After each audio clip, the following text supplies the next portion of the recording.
Hello and welcome to this little video where I'll be talking through CMI assignment 714, Personal and Professional Development for Strategic Leaders. And in this part, I'm going to be focusing in on personal and professional development.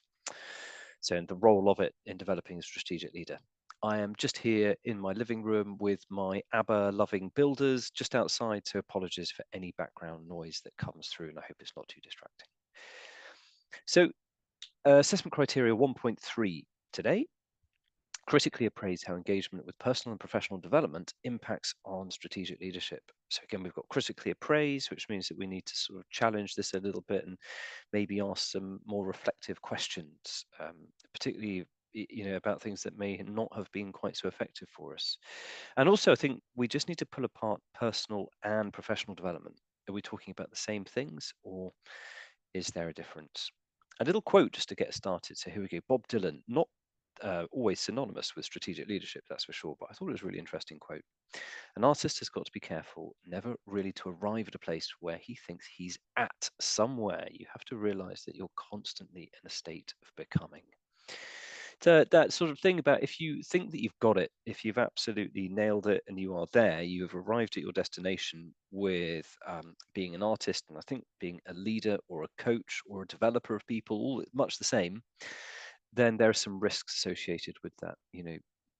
It's people are endlessly complex, and I think there's a risk in thinking that we've absolutely got it sorted. It's little bit like that term coaching mastery, and I've seen that the ICF have a kind of master coach qualification that they offer. What does that mean, that you think that we're there, that you got it sorted? I mean, I highly doubt it. I highly doubt that you do. The world evolves around us, and so we need to keep evolving with it.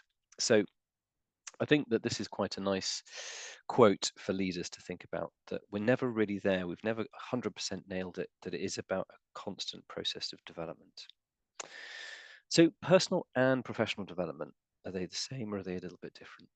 Here is a view, just a viewpoint to share with you, really. So, professional development may relate to industry expertise, technical training, accreditations, and charterships.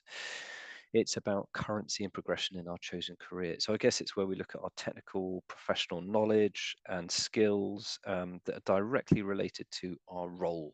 Um, so it's when engineers do their engineering degrees, or they work through their sort of competencies for their engineering certifications and charterships. In my line of work, psychology, I guess it was my master's in occupational psychology and ongoing doctoral level work and development, which is very much about subject matter knowledge, if you like, the research and the technical expertise of what I bring. I would see all of that sort of stuff that's quite specific to role as being professional development. Whereas personal development is the focus on ourselves as people. It's about self awareness, communication, our resilience, and our ability to build relationships. It's a focus on the aspects of ourselves that relate to every aspect of life in and out of work. So it's the stuff that's more general. It's our self awareness and our ability to manage ourselves well in all aspects of life. So beyond the parameters of any role or occupational choice, it's about how we live our lives, how we build relationships, how we engage with the world around us. So I see it as being much more personal development, as being much more general and less specific. That's just one insight, and you might say, well, actually, there's quite a lot of overlap between the two, and I think there probably is. Um, it might be in your mind that one is more valuable than another. It'll depend, I guess, on your chosen field of work and what you value most in that. A little framework that I'm going to share. There we go. 6 domains of personal and professional development. So it's a little bit. It's interesting, this one. It's hard to say exactly. We're talking about personal or professional, or a little bit of both. So Helena Bruning, who is a kind of, she's a sort of psychotherapist and coach, quite an interesting combination. Anyway, so she talks about professional development, which is our aspirations, progression, options, career. I guess that would be, yeah, so that's more specifically professional development. Aligned to that, understanding our business in context, so of our current workplace, the industry that we work in, what's happening, changes, 3 horizons, in terms of what's going on in our occupational context. Again, professional. We've then got organizational dynamics, our role, how we align to organizational values, and how we engage with the politics of our organization. This, I think, can be a bit of both, because actually, particularly when it comes to things like influence, persuasion, engaging with people in an executive role, managing complex interpersonal challenges and politics, I would say this is one of those points that has a bit of both, really. Then we get to personality reflection, self and personal development. What makes us tick? What do we value? And how well do we know ourselves? Now we're going much more, I would say, to personal development beyond the realms of our specific occupational choices. Counseling, our life story, understanding why we are the way we are, and maybe sort of putting into place our past life and thinking about how our past life story might be shaping or influencing our thoughts and decisions today. I would say counseling for many people is about personal development. It's not necessarily a clinical or even a therapeutic thing. I think some people absolutely see counseling and that kind of understanding of our past to be yeah, absolutely personal development.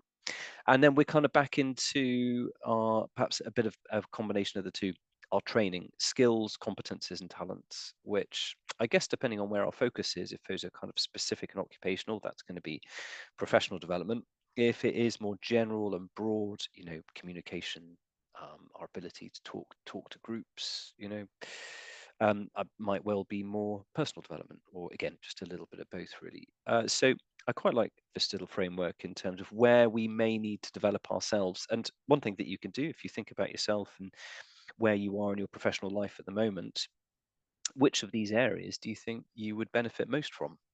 Where do you feel you have gaps and might seek some support with? There we go. So, in terms of the leadership domain and how we develop as professional leaders, there are many ways to seek personal and professional development. We've got professional training, which some people really like, and you may well have done a bit of that when you go on a training program. It could be sort of a 4 or 5 day program, all the way up to doing an MBA or something like that. People do master's degrees or beyond in leadership. Um, there's leadership and management. There's coaching and mentoring, and actually seeking one-to-one support from a professional coach or a mentor, which may be somebody who has walked your path, somebody who has extensive experience in leadership that we might seek guidance from. That kind of one-to-one relationship and mutual trust. And yep, counseling, personal reflection, kind of looking backwards a little bit as well, and perhaps going a little bit deeper in a more reflective or even therapeutic way. And as I said, counseling is a little bit different to the other things, but I don't think I think it can be quite a valuable source of personal development to perhaps be in that more reflective or therapeutic space where we look back as well as forwards. So there are many different sources of development, and I think what would be really good to do here when you're writing the assignment is to think a little bit about what have you found most helpful. What have been your experiences with engaging with personal or professional training and development? What's worked for you? What's been transformational? Is there anything that absolutely hasn't? Anything that didn't deliver or just didn't do as you would have hoped it might? So there we go. Just to sort of round it off, and I really like. I think with this one, making it sort of a little bit more reflective would be a good thing.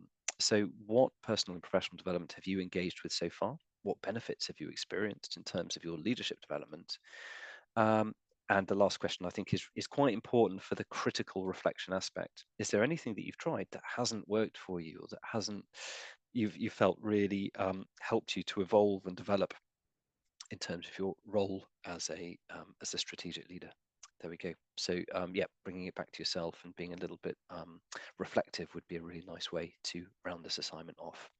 There we go. So again, just some thoughts, some ideas and insights, a couple of, I suppose, quotes and a model. I hope that helps you along with your assignment. I'll be moving on to talk about the next part in the next video.